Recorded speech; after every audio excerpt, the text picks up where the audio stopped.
Okay, so here we are. We have a bunch of tools, a bunch of different instruments, a bunch of stuff, ranging throughout basically this entire table here. There's actually a couple things that maybe even off the screen here.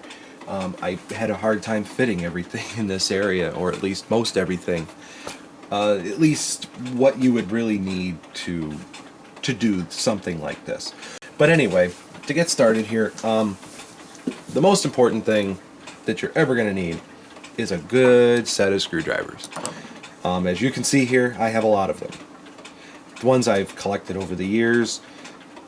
Just about any, real good set of screwdrivers. I mean, honestly, these ones here I picked up from Harbor Freight for like $1. But they work just fine.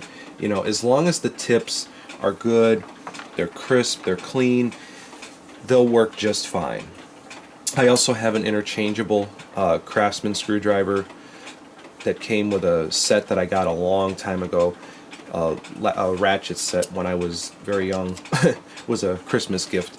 So I still have that, which is magnetic, as you can tell, which I was trying to avoid having that problem. But anyway, so moving on. The other thing that I like to have with me is a good pair of like magnetic glasses or reading glasses, which is what I primarily use. A lot of people, I just slip them on over top of my other pair of glasses like this, and it enables me to see very close. And these work just fine for me. However, I also picked up a set of these. These go over top a pair of glasses, and I'll just use mine for a reference here. I just take them and clip them on like this. You can clip them on a little bit lower if you want to.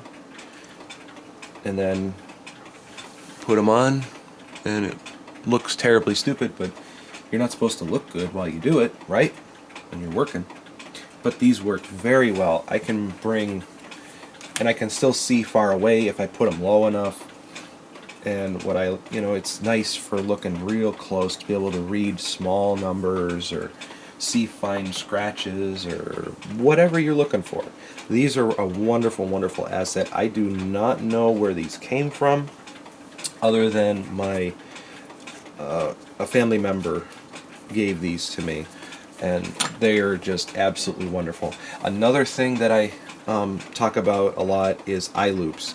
Now, they have a set that, say you don't wear glasses, that you can just put them right on like a pair of glasses and they're already attached to it. However, I'm like practically blind without my glasses, so I just clip these on the side like that, and then now you can get so close it's stupid, but you can flip one out of the way, which is not exactly easy to do. I need to adjust them, but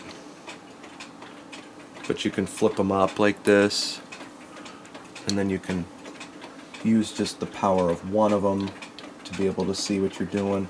But once you get, it's a pain to put them in place, but once you get them in place, I mean, you can get right in on something very nice. I've used these quite a few times for some very, very, very small work. Moving on, I also have a set of dental tools. Again, Harbor Freight, like $2 for like a 5-piece set. This is just the one that I brought out. I didn't feel like getting the entire set out, but they're nice for cleaning out small little areas on movements, getting rid of dirt and debris. You don't have to go quite this fine-tuned a lot of the times, but I like to go a little bit of the extra mile just to make sure that things get done right. As you can see here, we have a little hammer, because you don't need a giant one. I do have to get one of those padded hammers with the little nylon pads on the ends for hammering on brass. I do not hammer brass with a hammer, and just a note, don't ever do that, because brass is soft and will bend or dent or get really messed up. So I highly suggest not using a hammer for that. This is just to express that, yes, sometimes you do have to use a hammer for things, but I'm just going to put this out of the way, because it's really not that important. But moving on, this is a tool I actually made when I was back in high school. It's nothing but a simple scratch awl, and it's just got a sharp point on it, and it's good for marking metal, stuff like that. And I cannot stress enough, a good set of pliers. These are just some of them, they're not all of them. I have others, longer ones, bigger ones, you know, the kind you find in, you know, your garage. I have some of those, you know, the real fine ones with the little ends on them. And then here's a curved set right here for handling parts in weird places. The orange ones, all Harbor Freight. I'm telling you, I mean, little tools like this, Harbor Freight is a great place to go. If you cannot, you know, if you're not willing to spend a crap ton load of money, this is the way to go. This one here, that's a good one, a good pair. This is a pair that I got with, I used to be in computer repair, so this was a set that was in there, and these are like my main go-to set of pliers there. The other thing I want to talk about, getting back to screwdrivers here, this is the most valuable screwdriver I've ever owned. It is a Husky interchangeable screwdriver. The ends come out. You get all kinds of sizes, all the way down to really, really tiny, and they're stored in the back end here, and they're really, really small. I've used these, I don't know how many times to repair my own glasses even, you know, that just to give you an example of how useful this set is. I have used this, oh my gosh, more than any other screwdriver here. It's the most wonderful tool. I have another one too, but it's not a Husky, but it's just as good. And get yourself a set of star driver bits too, because you never know when you're going to need them. That's just an everyday piece of advice there. Then getting down to the more fine-tuned stuff, yes, it's probably a good idea for you to invest in a good micrometer. This one here is a Starrett. Starretts are amazing. They're all U.S. quality, U.S. made. I highly recommend getting one of those. You don't necessarily have to have one, but I recommend it. Also, a good set of calipers. These ones here I've actually owned for a very long time. Yes, they're made in China, but you know what? It works, and it's accurate. I've never had any problems with this set. And one of the useful things for needing these is if you're making new parts, which I'm not going to get into. I have honestly not really done that yet, but this is perfect for checking spring sizes, which we'll get into later. This one here is just another Harbor Freight piece of junk that I bought from them. It's cheap, it works half the time, but you know what? It has metric, and a lot of places that sell clock springs, it will be in metric, in millimeters. So that's the only reason that I have these, is just for that purpose. Now to getting to more clock specific. Now these,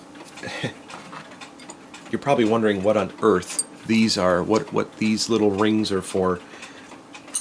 They're actually spring clamps, and I will demonstrate that in a little bit here whenever we start working on this to better understand exactly how they work. As you can see, there's not much to them. They're just high strength, you know, rod steel bent in a half moon shaped C or whatever you want to call it. But you'll see how that works in a little bit. More clock specific tools.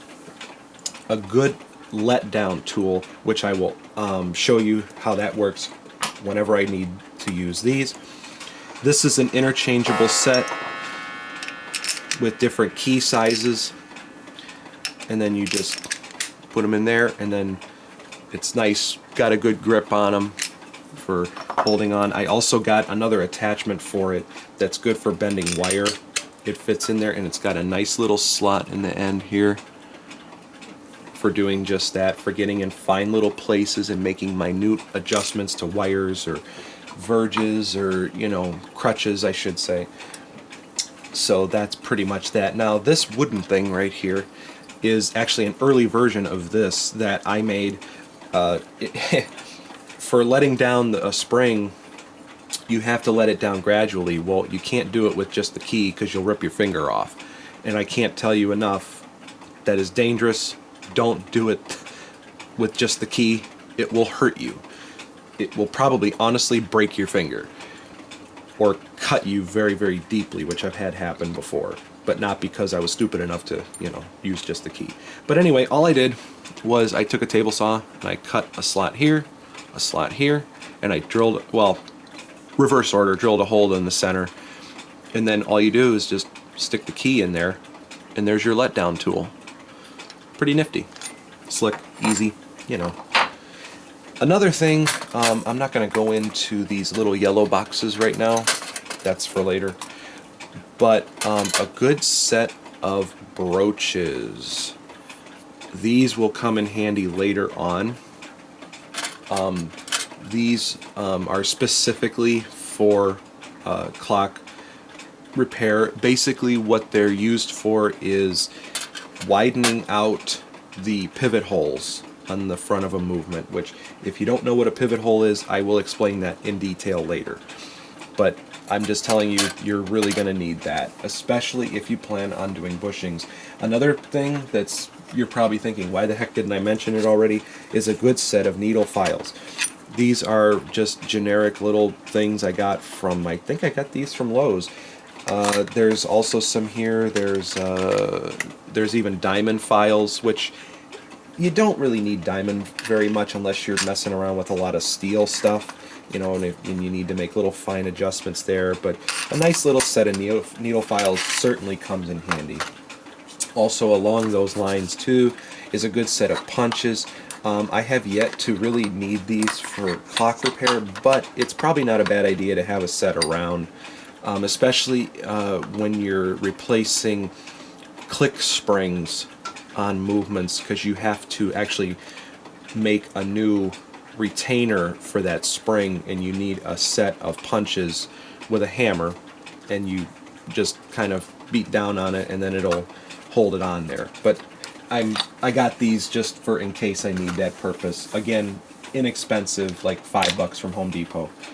The other thing we're going to move on here, and I'm actually going to move my chair here because I need to get a little bit closer over this way.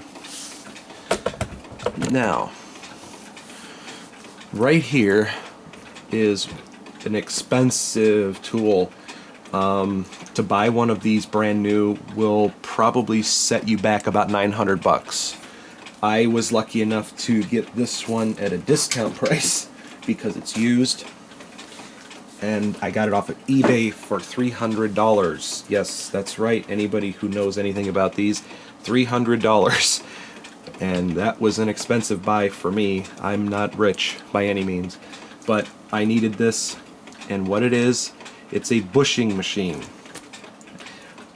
It's for installing bushings and clock movements, and as a matter of fact, in this video we're actually going to do that with this movement.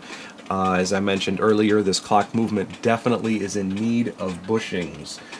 So moving on, we're also probably going to use this tool. It all depends on how bad it looks, but let me just remove the camera from my tripod, so pardon the noise.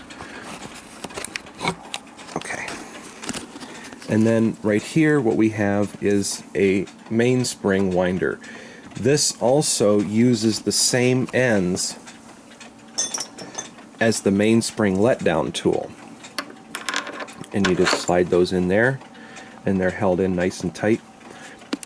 And then you can do your Mainspring Letdown. This is an Ollie Baker style letdown tool. This is also a modestly expensive tool. I purchased it because I definitely really needed it. It's one of those things that if you kind of don't have it, you're really not, in it. Then you're just a hobbyist, as far as I'm concerned. I am not an expert, but this tool here is what made me pretty much into the realm of where I say that I'm good at what I do. If it wasn't for buying this bushing machine, I would be very unable to do a lot of things. And when I acquired that, that was one of the greatest days of my life. That's when I truly, truly got into the art of clock repair. So anyway, and as you can see, here's a level.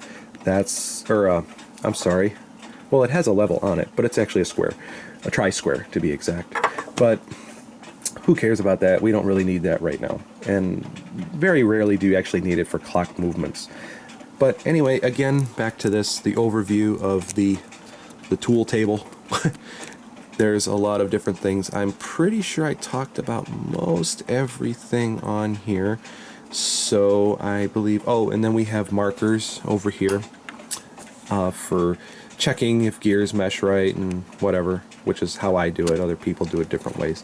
Another tool that I use a lot, and as simple and stupid as it may be, is just a sharpened dowel rod. These you use for cleaning out the oil sinks on movements, for getting in there before the actual cleaning process of a movement will begin. The other tool that I use a lot is these. Actually, this is an X-Acto set of tweezers that I got. They're spring loaded, and they are rather kind of stiff, but that's okay. It's good because you can really hold on to stuff, and they've got little grippies on the ends, kind of like a pair of pliers, and they are wonderful for holding on to things and checking things a little bit more clearly. So anyway, so that's pretty much it as far as that goes. If there's something I haven't talked about, be sure to, just yell out, hey, you forgot something. But various oils and stuff. Oh, here's one more, and then I'll let you go. This here is from one of the companies that I order from. It's called Merritt's, right there. This is an oiler, clock oiler with oil in it. It's a synthetic oil. Wonderful, wonderful tool, and very, very good for clock movements. I've never had a problem with using this oil. And I always like to keep them standing up or else the tips get clogged. Little note for anybody who has one currently and is just leaving it laying around. But pretty sure, oh, and then there's a little oil can in the background there. That is Slick 51 lube. That is a oil that you cannot, or at least I have not been able to find in the store. I ordered a case of them from some darn place online, I can't remember. And I use those for clock springs, which I will get into later. So that's the overview. That's pretty much all there is. You can see my set of drawers behind there. I have other drawers over here. Don't mind the basement, it's a mess. And yeah, that's pretty much about it. I mean, vacuum cleaners and dusters, air tools, well, not air tools, but stuff. And a lot of it, honestly, what all is laying here right now, if I were to add it all up, including this, and all of this, probably looking, if you were to buy most everything brand new, you're probably looking to set back about maybe a couple $1,000 at the most. The Ollie Baker tool was like 100 and some change. I can't recall exactly. They may have gone up in price. It was a long time ago I bought that. But yeah, there's probably about $1,500 worth of tools right here. And again, this is not, it's one of those things though where you buy a tool and you will use it. You will find a use for it. I guarantee you. So anyway, all right, well, let's get back into the actual clock repair, and we shall move on.